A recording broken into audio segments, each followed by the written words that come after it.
Welcome to new वरियत classes. आज हम यहाँ पर रीजनल ऑर्गेनाइजेशन का पार्ट 2 डिस्कस करेंगे। इससे पहले हमने पार्ट 1 डिस्कस किया है रीजनल ऑर्गेनाइजेशन का। जिसने अभी वो पार्ट नहीं देखा, सबसे पहले वो पार्ट देखिए, उसके बाद पार्ट 2 आप देखिए। पार्ट 1 में हमने BIMSTEC, BRICS, ASEAN et cetera regional organisation को डिस्कस किया है। सार्क को भी पार्ट 1 में हमने डिस्कस किया है। आज हम रीजनल ऑर्गेनाइजेशन का पार्ट 2 डिस्कस करेंगे। जो अभी चैनल पर नए हैं, चैनल को सब्सक्राइब कीजिए और बेल आइकन भी प्रेस कीजिए। पार्ट 2 में सबसे पहले आज हम ओपेक को डिस्कस करेंगे।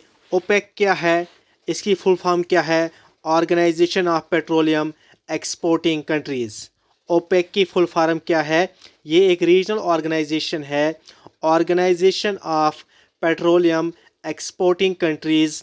ओपेक की एस्टेब्लिशमेंट कब हुई? कब ये एस्टेब्लिश्ड हुआ? ओपेक ये एस्टेब्लिश्ड हुआ 1960 में। कहाँ पर? बगदाद में, ईरान में एस्टेब्लिश्ड हुआ। ओपेक की फुल फॉर्म पूछ सकते हैं। फुल फॉर्म क्या है? Organisation of petroleum exporting countries. उसके बाद इसकी एस्टेब्लिशमेंट कब हुई? 1960 में हुई। कहाँ पर? बगदाद में हुई। हेडक्वार्टर कहाँ पर है? वीना, ऑस्ट्रिया। वीना, ऑस्ट्रिया में हेडक्वार्टर है ओपेक का। लेकिन यहाँ पर ये बात याद रखिएगा, लेकिन ऑस्ट्रिया इसका मेंबर नहीं है। ऑस्ट्रिया ओपेक का मेंबर नहीं है। हेडक्वार्टर तो वीना, ऑस्ट्रिया में ही है ओपेक का, लेकिन ऑस्ट्रिया मेंबर स्टेट नहीं है ओपेक की। उसके बाद आप याद रखिएगा, जब ओपेक बना था तो पहले इसका हेडक्वार्टर, पहले स्टार्टिंग के 5 साल तक इसका हेडक्वार्टर कहाँ पर था? जेनेवा, स्विट्ज़रलैंड में। OPEC had its headquarter in Geneva in the first 5 year of its existence. जब इसकी एग्जिस्टेंस हुई, एस्टेब्लिश्ड हुआ, उसके स्टार्टिंग 5 साल इसका हेडक्वार्टर कहाँ पर रहा था? जेनेवा, स्विट्ज़रलैंड में। ये भी पूछ सकते हैं, स्टार्टिंग में जो ओपेक का हेडक्वार्टर था वो कहाँ पर था? तो कहाँ पर था? जेनेवा में। अगर प्रेजेंट पूछेंगे, प्रेजेंट में कहाँ पर है? तो वीना, ऑस्ट्रिया में। लेकिन ऑस्ट्रिया जो है ये ओपेक की मेंबर नहीं है। स्टार्टिंग के 5 साल ओपेक का हेडक्वार्टर कहाँ पर था? जेनेवा, स्विट्ज़रलैंड में था। उसके बाद ये भी पूछ सकते हैं, ये हेडक्वार्टर कब इन्होंने चेंज किया है जेनेवा से Vienna, Austria? Headquarter OPEC move to Vienna, Austria on September 1, 1965। सितंबर 1, 1965 को इन्होंने ये हेडक्वार्टर चेंज किया। कहाँ से? जेनेवा से वीना तक। वीना इन्होंने चेंज किया। पहले जेनेवा था, 1965 तक इनका हेडक्वार्टर कहाँ पर था? जेनेवा में ही था। लेकिन उसके बाद 1 सितंबर 1965 को इन्होंने अपना हेडक्वार्टर चेंज किया। कहाँ पर मूव किया? वीना, ऑस्ट्रिया में इन्होंने ये मूव किया। इसके बाद नेक्स्ट क्या है? OPEC plus. ओपेक प्लस कब बना था? ये बना 2016 में। पूछ सकते हैं ओपेक प्लस कब बना? 2016 में बना। किस लिए ये ओपेक प्लस बना? For more control on global crude oil market. इसीलिए इसको बनाया गया था, for more control on global crude oil market. कब बना ये ओपेक प्लस? 2016 में। इसके बाद initially OPEC have 5 members. Starting में जब ओपेक बना उस वक़्त ओपेक में कितने मेंबर्स थे? कितनी कंट्रीज़ इसकी मेंबर थी? तो 5 मेंबर इसके थे इनिशियली, स्टार्टिंग में ओपेक के। कौन कौन सा था? Iran, Iraq, Kuwait, Saudi Arabia and Venezuela. पूछ सकते हैं इनिशियली कितने मेंबर थे, या कौन कौन सा मेंबर था, या इनमें से कौन सा मेंबर नहीं था ओपेक का? तो याद रखिएगा, इनिशियली ओपेक के 5 मेंबर्स थे। कौन कौन? Iran, Iraq, Kuwait, Saudi Arabia and Venezuela. ये इनिशियली मेंबर थे। ये फाउंडिंग मेंबर है किसके? ओपेक के। इसके बाद इम्पॉर्टेंट चीज़ है Congo, republic of Congo, last country to join OPEC in 2018। ये भी पूछ सकते हैं, लास्ट कंट्री जिसने ओपेक को ज्वाइन किया है वो कौन सी है? तो रिपब्लिक ऑफ कोंगो ये लास्ट कंट्री है अभी तक जिसने ओपेक को ज्वाइन किया है। कब इसने ओपेक को ज्वाइन किया था? 2018 में। इसके बाद टोटल मेंबर कंट्रीज कितनी ओपेक की? 13। टोटल मेंबर कंट्रीज कितनी है ओपेक की? 13। फार्मर ओपेक मेंबर्स जिन्होंने मेंबरशिप वहाँ से वापस ली वो 3 है फार्मर ओपेक मेंबर्स। कौन कौन से? इक्वेडर है, इंडोनेशिया है, कतर है। ये भी पूछ सकते हैं फार्मर ओपेक मेंबर्स इनमें से कौन से हैं? तो ये 3 फार्मर ओपेक के मेंबर्स हैं। अभी इस वक्त प्रेजेंट में नहीं है ओपेक के मेंबर। रोल क्या है ओपेक का? Coordinate and unify the petroleum policies of its member countries. OPEC का रोल क्या है? Coordinate and unify the petroleum policies of its member countries. ये ओपेक के मोस्ट इम्पॉर्टेंट पॉइंट्स हैं। इनको अच्छी तरह से गो थ्रू कीजिए, 1-2 बार वीडियो को देखिए। ये मोस्ट इम्पॉर्टेंट पॉइंट्स हैं ओपेक के। अब हम G7 को डिस्कस करेंगे। G7 क्या है? Group of 7 countries. G7 क्या है? Group of 7 countries. G7 की एस्टैब्लिशमेंट कब हुई है? 1975। फैक्चुअल पॉइंट है, ये आपने याद रखना है। G7 की एस्टैब्लिशमेंट कब हुई? 1975 को। मेंबर कंट्रीज़ कौन कौन सी है G7 की? Canada, USA, UK, France, Germany, Japan and Italy. ये क्या है? मेंबर कंट्रीज़ किसकी? G7 की। ये है G7 की मेंबर कंट्रीज़। G7 की एस्टैब्लिशमेंट कब हुई? 1975 में। उसके बाद मेंबर कंट्रीज़ कौन कौन सी है G7 की? Canada, USA, UK, France, Germany, Japan and Italy. ये इसकी मेंबर कंट्रीज़ है G7 की। G7 ये यहाँ पर समिट है। G7 समिट जो 2023 में हुआ रिसेंटली, G7 समिट 2023 में जो हुआ है ये कहाँ पर हुआ है? G7 का जो समिट 2023 में हुआ है ये जापान, हिरोशिमा, जापान में हुआ है। ये कौन सा एडिशन था? ये 49th एडिशन था। ये भी पूछ सकते हैं रिसेंटली जो समिट हुआ है G7 का जापान में ये कौन सा एडिशन था? तो याद रखिएगा ये 49th एडिशन था। यहाँ पर समिट है, ये 49th एडिशन था। कहाँ पर हुआ? हिरोशिमा, जापान में 2023 में। 48th G7 समिट जो 2022 में हुआ था ये कहाँ पर हुआ था? ये जर्मनी में हुआ था। G7 में आपने क्या याद रखना है? सबसे पहले एस्टेब्लिशमेंट कब हुई? 1975 में। Member countries Canada, USA, UK, France, Germany, Japan, Italy. जो 2023 में G7 का समिट हुआ है ये कहाँ पर हुआ? हिरोशिमा, जापान में। ये कौन सा एडिशन था? ये 49th एडिशन था। इससे पहले जो 48th एडिशन हुआ था, समिट हुआ था G7 का 2022 में, ये कहाँ पर हुआ था? जर्मनी में हुआ था। इसके बाद नेक्स्ट क्या है? नेक्स्ट है मेजर पर्पस क्या है G7 का? G7 का मेजर पर्पस है to discuss on international economic issues. G7 का मेजर पर्पस क्या है? To discuss on international economic issues. उसके बाद G7 फिर G8 बना।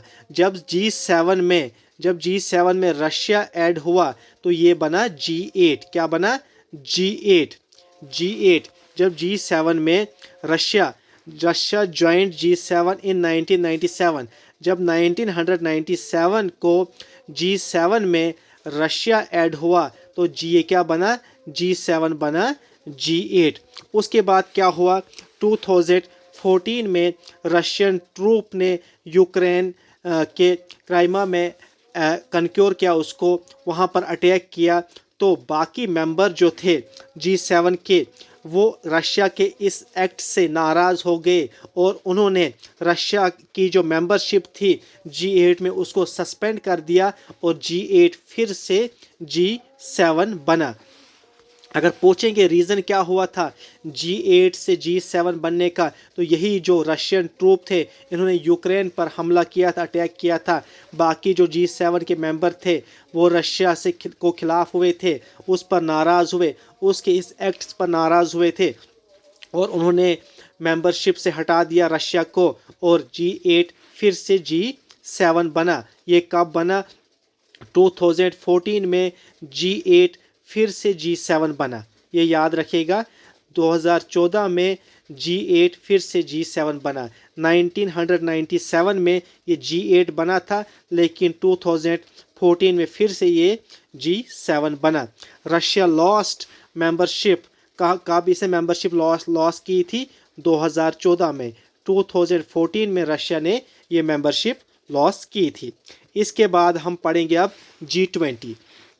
G20 क्या है? Group of 20 countries. इसमें क्या है? इसमें 19 कंट्रीज़ और एक यूनियन है। वो कौन सी है? European union. लेकिन अब रिसेंटली इसमें एक और यूनियन ऐड हुई है, अफ्रीकन यूनियन।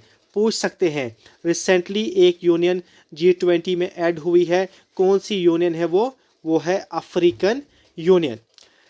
G20 की एस्टेब्लिशमेंट कब हुई? 1999। 1999 में G20 की एस्टेब्लिशमेंट हुई। इसके बाद मेंबर्स, G20 क्या है? ये एक इंटरनेशनल फोरम है which includes 19 countries and European union. लेकिन अब प्रेजेंट में 19 कंट्रीज़ और 2 यूनियन है, एक है यूरोपियन यूनियन और दूसरी क्या है? अफ्रीकन यूनियन भी है। G20 deals on international economic and financial agendas. पूछ सकते हैं, G20 किस पर डील करती है? International economic and financial agendas पर ये डील करती है। G20 कंट्रीज़ का भी आपको पता होना चाहिए। G20 कंट्रीज़ कौन कौन सी है? अर्जेंटीना है, उसके बाद ऑस्ट्रेलिया है, Brazil, Canada, China, France, Germany, India, Indonesia, Italy, Japan, Mexico, उसके बाद Russia, Saudi Arabia, south Africa, south Korea, Turkey, UK, USA, European union और अब अफ्रीकन यूनियन भी इसमें ऐड हुई। ये G20 की मेंबर कंट्रीज़ है।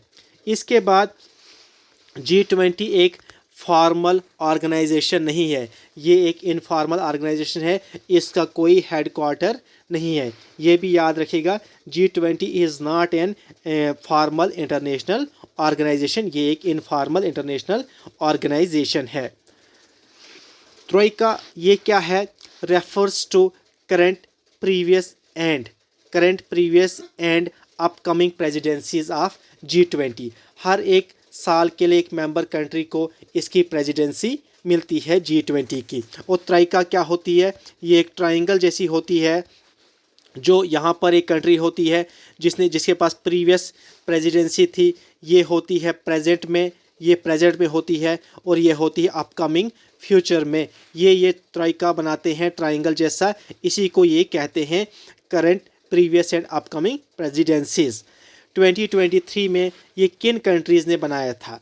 ट्राइका 2023 में किन कंट्रीज़ ने बनाया था? तो याद रखिएगा, Indonesia, India and Brazil, in 3 countries का ये बना था 2023 में।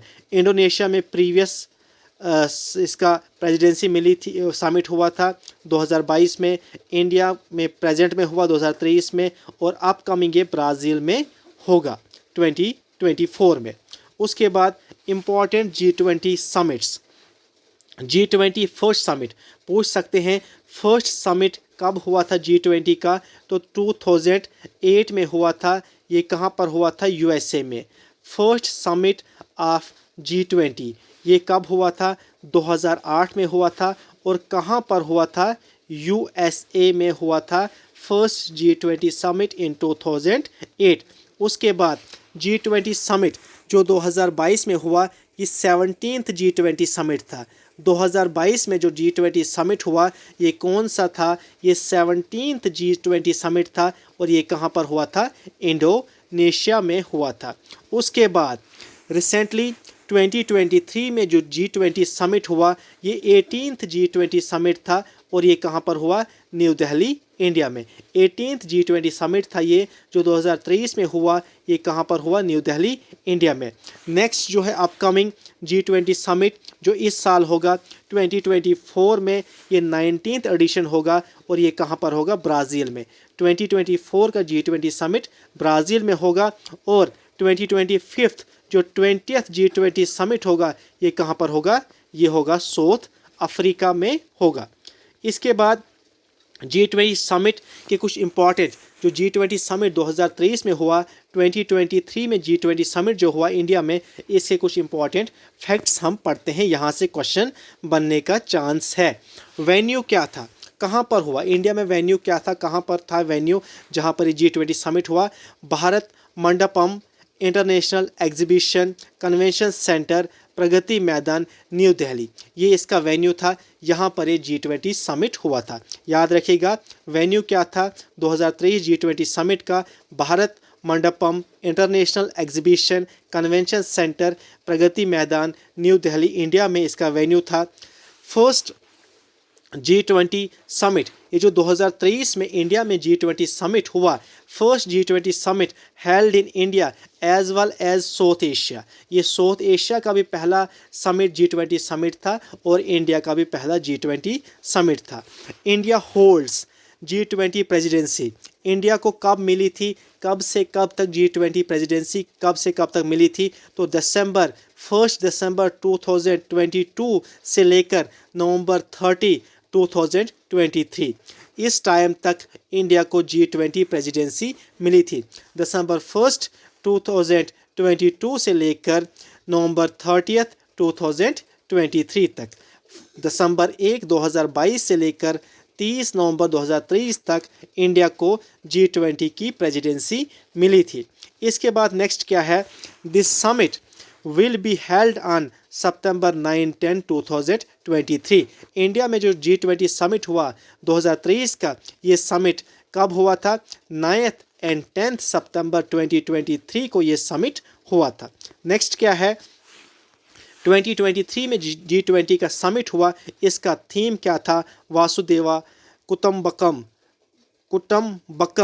इसका मीनिंग क्या है इंग्लिश में? One earth, one family and one future, इसका मीनिंग है।